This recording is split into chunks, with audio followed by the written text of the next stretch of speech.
একটা দেশ যার কাছে তেল নেই, গ্যাস নেই, কিন্তু আছে এমন একটা জিনিস যা পুরো পৃথিবীর এনার্জি ভবিষ্যৎ বদলে দিতে পারে। সেই জিনিসটার নাম থোরিয়াম, আর সেই দেশটা হলো ইন্ডিয়া। আজকের পৃথিবী একটা বড় সমস্যার সামনে, এনার্জি ক্রাইসিস। কয়লা শেষ হচ্ছে, তেল কমছে, আর পলিউশন বাড়ছে। নিউক্লিয়ার এনার্জি আছে, কিন্তু সেটা নির্ভর করে ইউরেনিয়ামের উপর, যা খুব লিমিটেড এবং অনেক ডেঞ্জারাস। কিন্তু ইন্ডিয়া একটা অন্য রাস্তা বেছে নিয়েছিল, যেটা অনেকেই তখন বিশ্বাসই করেনি।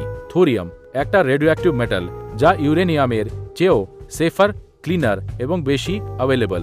আর সবচেয়ে বড় কথা, পৃথিবীর সবচেয়ে বেশি থোরিয়াম মজুদ আছে ইন্ডিয়াতেই। কেরলের বিচ স্যান্ডে লুকিয়ে আছে এই পাওয়ার, যা ফিউচার এনার্জি রেভলিউশনের চাবিকাঠি হতে পারে। 1950-এর দশকে এক ভিশনারি সায়েন্টিস্ট এই স্বপ্নটা প্রথম দেখেছিলেন। তার নাম হোমি জে ভাবা। তিনি বুঝেছিলেন ইন্ডিয়া যদি ইউরেনিয়ামের উপর নির্ভর করে তাহলে পিছিয়ে পড়বে। তাই তিনি তৈরি করেন একটা plan, 3 stage nuclear programme. Stage 1 uranium দিয়ে এনার্জি তৈরি, স্টেজ 2 সে এনার্জি দিয়ে প্লুটোনিয়াম তৈরি, স্টেজ 3 ফাইনালি থোরিয়াম ব্যবহার করে ক্লিন এনার্জি রেভলিউশন। এই প্রসেস স্লো, কমপ্লিকেটেড, কিন্তু একবার সফল হলে ইন্ডিয়া হয়ে যাবে এনার্জি সুপার পাওয়ার। কিন্তু এই জার্নি এত সহজ ছিল না। টেকনোলজি লিমিটেড, ফান্ডিং কম, আর ইন্টারন্যাশনাল প্রেশার ম্যাসিভ। ইন্ডিয়া এর উপর স্যাংশনস আসে, অনেক দেশ নিউক্লিয়ার টেকনোলজি দিতে অস্বীকার করে। তবুও ইন্ডিয়া থামেনি।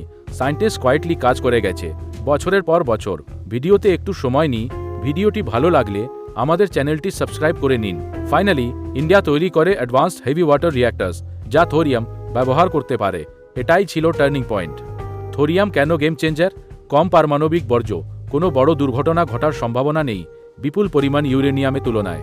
মানে safe plus clean plus long term energy.